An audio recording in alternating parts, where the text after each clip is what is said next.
Hello everyone, আজ আমি বেরিয়ে পড়েছি আবারও গড়িয়াহাট যাব বলে।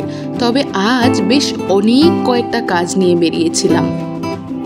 এই যে জায়গাটা রোজ আপনাদের দেখাই জ্যাম আছে, ভিড় আছে, আজ কিন্তু একেবারেই ফাঁকা ছিল।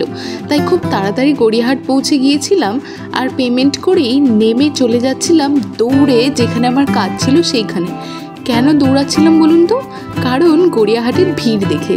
গড়িয়াহাটে কিন্তু বেশ ভালোই ভিড় হয়ে গেছে, কারণ পুজো আসছে। এই ভাবছিলাম যত তাড়াতাড়ি শপিং করে বাড়ি ফেরা যায়। প্রথমেই চলে গিয়েছিলাম, একটা ফোনের কভারের প্রয়োজন ছিল, তাই এই দাদার দোকানে। এই দাদা অনেক কিছুই দেখালেন, তবে আমার তেমন একটা পছন্দ হলো না। তাও বোধহয় একটা নিয়েই নিয়েছিলাম, ঠিক মনে করতে পারছি না। কারণ এইগুলো কিন্তু আমি আপনাদের সঙ্গে পুরনো ব্লগ শেয়ার করছি। কোথায় যাব করতে করতে চোখে পড়লো এই হজমির দোকানটা। তাই আজ ফাইনালি দাঁড়িয়েই পড়লাম। প্রায় দিনই দেখি এই দোকানটা আসতে যেতে, তবে কোনোদিনও দাঁড়াই না। আজ আর সামলাতে না পেরে দাঁড়িয়ে পড়লাম। তাই ওনাকে জিজ্ঞাসা করে নিচ্ছিলাম কোনটা কি আর কোনটার কেমন দাম। এই আনারদানাগুলো আমার খেতে বেশ ভালো লাগে, তবে আমি আনারদানাগুলো আগে কোনো দিন এরকম প্যাকেটে দেখিনি, সবসময় বাক্সতেই দেখেছি। কিন্তু এনাদের কাছে এনারা বললেন যে প্যাকেটে জিনিসটা বেশি থাকে। এনাদের কাছে এত রকমের হজমি ছিল, আমি তো পুরো কনফিউজড হয়ে গিয়েছিলাম। এইগুলো তো অনেক পুরনো জিনিস, আমরা বহুদিন আগেও এগুলো খেয়েছি, তবে কিছু নতুন জিনিসও দেখলাম। তবে ওনার সাথে কথা বলে জানতে পারলাম এগুলো নতুন নয়, সবই প্রায় পুরনো জিনিস। আমি একটু অবাক হচ্ছিলাম এই নামগুলো দেখে। চাঁদ তারা গপাগপ, কি অপূর্ব নাম না? দেখতে যেমন লোভনীয়, নামগুলোও কিন্তু দারুণ। আমি ওনাকে জিজ্ঞাসা করছিলাম একটা জিনিসের ব্যাপারে, সেটা হলো কারেন্ট নুন।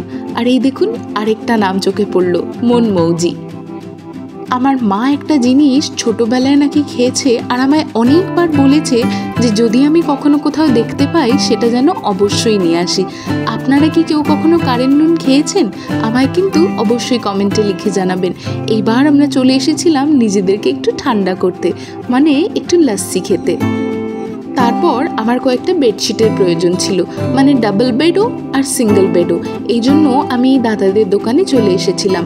আমি গড়িয়াহাটে ম্যাক্সিমাম সময় এই দাদাদের দোকান থেকেই বেডশিট কিনি। এনাদের দোকানটা হলো ঠিক বাটা গড়িয়াহাটের অপোজিটে।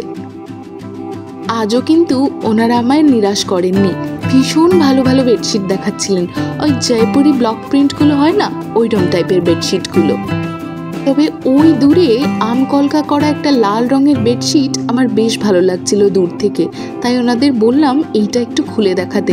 ওনাদের কিন্তু খুলে দেখাতে কোনো বিরক্তি নেই, ওনারা এত সুন্দরভাবে খুলে দেখাবেন আপনাকে, আপনার দেখতে ভীষণ সুবিধে হবে।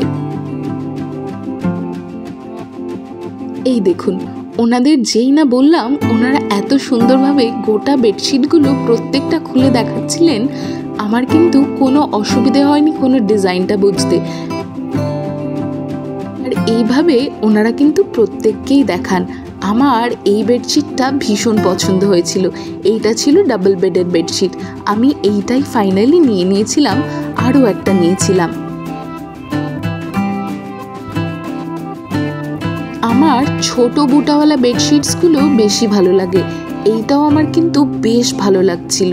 আর এই দেখুন, এইখানে আমি আরও একটা ছোট ছোট কাজ করা রেখেছিলাম। এই যে এটা দেখছেন, এইটা নিয়েছিলাম। এই নিচের লালটা আর ওই নীলটা নিয়েছিলাম, এই দুটো নিয়েছিলাম।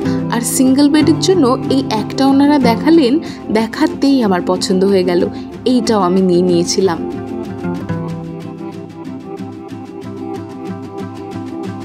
এইবার এগিয়ে যাচ্ছিলাম ফটো ফ্রেমের দোকানের দিকে। ভাইয়ের একটা ছবি প্রিন্ট এবং ফ্রেম করানো ছিল, তাই ওনাদের কাছে আমি একটু সাইজগুলো জেনে যাচ্ছিলাম। তবে এই দোকানটায় দামটা একটু বেশিই বললেন আমার মনে হলো, তাই আমি আরও কয়েকটা দোকান দেখব। এপাশে মা দুর্গার মুখটা দেখছেন কি সুন্দর, আমার এই ছবিটা বেশ পছন্দ হয়েছিল। তারপর আরেকটা দোকানে যেতে যেতে এই দোকানটা চোখে পড়লো। এনাদের কালেকশন ভীষণ ভালো ছিল, তবে দাদারা একটু বার্গেন করছিলেন না, তাই অগত্যা আর নিলাম না। তারপর আমি চলে এসেছিলাম এই গড়িয়াহাটের গ্রাউন্ড মার্কেটটায়। নিচের মার্কেটে অনেকগুলো দোকান আছে, তাই ভাবছিলাম ফটো ফ্রেমটা এইখানেই সবাইকে জিজ্ঞাসা করব। তারপর দাঁড়িয়ে থাকতে থাকতে দেখি ইনি মন দিয়ে কি যেন ভাবছেন, আর ওনাকে সবাই আদর করে যাচ্ছে। বোধহয় এখানকার পোষা, ভীষণ মিষ্টি বেড়ালটা। এই যে দোকানটা দেখছেন, ফাইনালি আমি এনাদেরকেই অর্ডারটা দিলাম। বেশ অনেকটা সময় লেগে গেল ফ্রেমগুলো চুজ করতে, আর একটু কনফিউজডও ছিলাম। তারপর ভেতরের মার্কেটটা ঘুরতে ঘুরতে এই দেখুন একটা দারুণ ল্যাম্পের দোকান খুঁজে পেয়েছি। এই যে ল্যাম্পগুলো প্রত্যেকটাই ভীষণ রিজনেবল বলছিলেন ওনারা, আর প্রত্যেকটাই নাকি কাপড়ের কাজ করা। আর এই যে ল্যাম্পটা দেখছেন, এইটাতে কাপড়ের উপর আবার সুতোর কাজ করা। আমার এই ল্যাম্পটা কিন্তু ভীষণ পছন্দ হয়েছিল।